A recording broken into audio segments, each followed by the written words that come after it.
भगवतो अरहतो सम्मा सम्बुद्धस्य। नमो तस्य भगवतो अरहतो सम्मा सम्बुद्धस्य। नमो तस्य भगवतो अरहतो सम्मा सम्बुद्धस्य। काशीराम साहब गांव-गांव जाते थे, या जितने महान पुरुष हैं गांव-गांव जाते थे समाज को जगाने के लिए। तो ये सोते हुए समाज को जगाने के लिए आए हुए हैं, क्योंकि घर में खाने की कोई कमी नहीं, रहने की कोई कमी नहीं, एंजॉय कर सकते हैं, रह सकते हैं, लेकिन आप लोगों को कुछ अधूरी बातें बताने के लिए यहाँ पर ही सभी लोग आगमन इनका हुआ है। तो हम लोग जो आए हैं, हम लोग का क्यों इतनी दूर से चल के आए, किराया भाड़ा खर्च करके आए। हम लोगों के पास तो, हमारे पास तो टाइम बराबर रहता है, जिस दिन आप हमको चाहोगे उस दिन हम आ जाएंगे, लेकिन ये लोग तो सब सर्विस करते हैं भाई, ये तो रोज नहीं आ सकते, आज संडे है इसलिए आए हुए हैं। तो इतना जो समय आपके गांव में जो दिया है, ये थोड़ा समय इसको मत समझिए, इसको बड़ा अमूल्य समय हम लोगों का समझिए। तो हम लोग क्या करने आए हैं, जैसे अभी हमने पूजा वंदना जो करवाई है उसके बारे में हम पहले आपको बता दें। हमने यहाँ पर जितनी बातें आपको बताई सब पाली भाषा में बताई, जैसे ब्राह्मण संस्कृत में बताता तैसे हमने पाली में बताई है। तो हमने आप पानशील की बात आपको बता दें, हमने कहा पाणा तिपाता वेरमणि शिक्षापदम समाधियामि। हम बुद्ध कहते हैं हम प्राणी अहिंसा नहीं करेंगे, प्राणी अहिंसा अगर करते हैं तो हमारे धर्म का हनन होता है, हम धर्म की सुरक्षा नहीं कर सकते हैं, हम प्राणी अहिंसा नहीं करते। पाणा तिपाता वेरमणि शिक्षापदम समाधियामि, कि हम प्राणी अहिंसा नहीं करेंगे, हमारे धर्म के अंतर्गत आता है, हमें किसी प्राणी पर दया करेंगे। और भगवान बुद्ध ने ये बात कही और बाबा साहब ने इसको धारा में लिख दिया है। क्या लिखा कि अगर आप प्राणी अहिंसा करते हो, किसी को मारते हो, क्या नजरिया है, अगर चुरा के ले आओगे दूसरा नजरिया, दोनों नजरिया सुन लो। अगर किसी ने चोरी की और हाथ में या लुकवा करके कोई चीज घर से लेके जब वहां से चलोगे तो घर लग तुमको डर रहेगा, डरोगे कि नहीं डरोगे। और इसके बाद अगर कहीं मांग के ले आए हो तो ऐसे हाथ में पकड़ के ले आओ तो कहीं भय नहीं लगेगा। भय से अगर मुक्त रहना अगर चाहते हो तो चोरी मत करना। तीसरा सील है कामे सुमिच्छाचारा वेरमणि शिक्षापदम समाधियामि। भगवान बुद्ध कहते हैं कि किसी की बहन बेटी को बुरी दृष्टि से ना देखो। अगर बुरी दृष्टि अगर डालोगे किसी बहन बेटी पर तो 76 में जेल जाओगे। ऐसा होता कि नहीं होता। तो बुद्ध के सील में बाबा साहब ने इसको धारा में लिखा है, हम किसी की बहन बेटी को बुरी नज़र से नहीं देखेंगे। फिर देखेंगे कैसे, हमारे पास बहन बेटियां हैं, हमारी बहनें भी हैं, हमारी बेटी भी है, हमारी बहुएं भी हैं, हमारी पत्नी भी है, नाती नतकुर सब कुछ है। तो हम उनको कैसे देखते हो, वैसे दूसरे की बहन बेटी को देखो तो वो प्रति बड़ा सम्मानित कहा जाएगा। और चाहे महिला हो चाहे पुरुष हो, ये कानून सबके लिए, एक आदमी के लिए नहीं पुरुषों के लिए है, महिलाओं के लिए नहीं है, सबके लिए है ये कानून। तो इसलिए बुद्ध के सील में आता है, बाबा साहब की धारा में आता है। फिर कहा मूसा बादा वेरमणि शिक्षापदम समाधियामि, ये चौथा सील है। तो मूसा बादा वेरमणि शिक्षापदम समाधियामि, हम झूठ नहीं बोलेंगे, चुगली नहीं करेंगे, ये काम हम नहीं करेंगे, इधर उधर कोई बात नहीं करेंगे, बड़ा साफ सुथरी बात करेंगे। तो उसके लिए हम क्या करना पड़ेगा कि जो आदमी चुगलखोर आदमी हो या महिला हो, उनकी घर में भी नहीं पड़ती, चूर में चूर नहीं बिड़ती, उनकी गिरफ्ती हमेशा अथल बथल होती रहती है।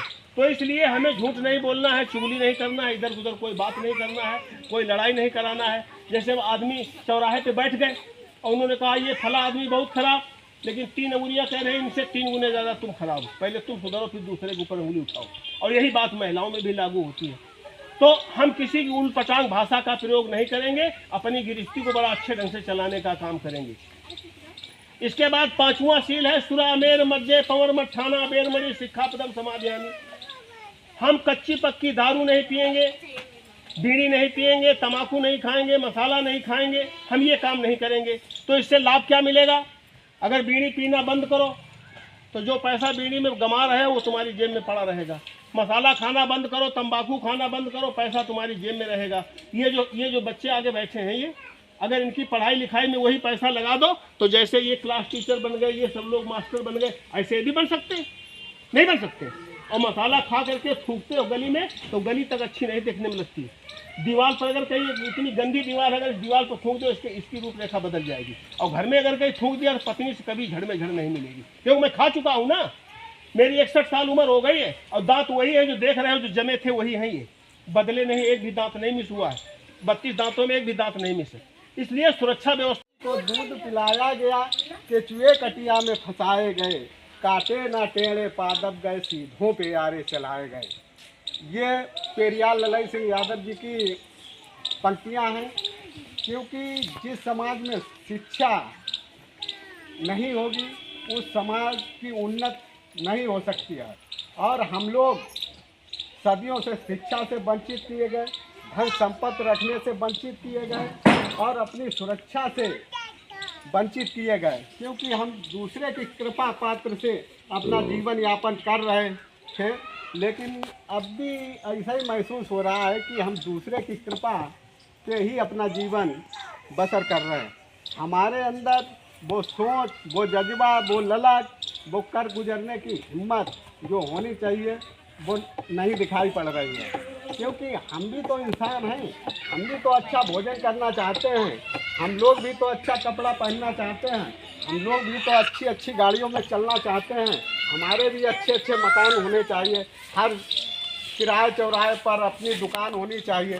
लेकिन इसके बारे में हम लोग सोच ही नहीं पा रहे, क्योंकि हम लोग यहाँ बहुत ही सताए हुए लोग रहे, क्योंकि हम लोग आर्थिक और सामाजिक रूप दोनों रूपों में गिराए हुए लोग थे। और जो हमारे साथ में जो ज्योतिबा फूले जी की जो तस्वीर लगी है, ये ओबीसी समाज से आते हैं, माली समाज से आते हैं। इनका केवल सामाजिक बहिष्कार था, आर्थिक बहिष्कार नहीं था। तो ये लोग जो है आर्थिक रूप से तो संपन्न थे, लेकिन हम लोग सामाजिक और आर्थिक दोनों रूपों में गिराए हुए लोग थे। ना तो हमारी समाज में कोई इज्जत थी और ना तो हमारे पास कोई धन संपदा थी, क्योंकि अगर पहले के हमारे और संत गाडगे बाबा को और पूरी दुनिया में मानवता का संदेश देने वाले डॉक्टर भीमराव अंबेडकर को मैं श्रद्धा सुमन अर्पित करते हुए मैं अपनी बात को आगे रखूंगा। जिस उद्देश्य से हमें यहाँ बुलाया गया है और यहाँ हमें बुलाने के लिए मैं सबसे पहले धन्यवाद देना चाहूँगा आर्या सर को, कि हमें सबसे पहले इस संगठन से इन्होंने जोड़ने का काम किया। और जब जोड़ने का काम किया तो मैं इस संगठन में बखूबी उस चीज़ को मैं निभाऊंगा और अपनी बातों को गांव-गांव तक पहुंचाऊंगा। अब आज का टीम में हमें जोड़ा गया और ये मेरी पहली मीटिंग है। इससे पहले ये मेरी गांव की पहली मीटिंग है। इसी बात है, मेरी गांव की मेरी पहली मीटिंग है। हालांकि मैं लगभग बड़े बड़े मंच पे बोला करता हूं, लेकिन मेरी गांव की पहली मीटिंग है। इस हिसाब से भी मैं बात करूंगा ताकि चीज़ें आपको समझ में आए। अभी तमाम चीज़ें बात हुई, भगवान बुद्ध ने तमाम रास्ता हम लोग को बताए, आरक्षण के जनक। आज हम लोग यहाँ जो बैठे हुए हैं सब लोग कहीं न कहीं आरक्षण की वजह से यहाँ हैं।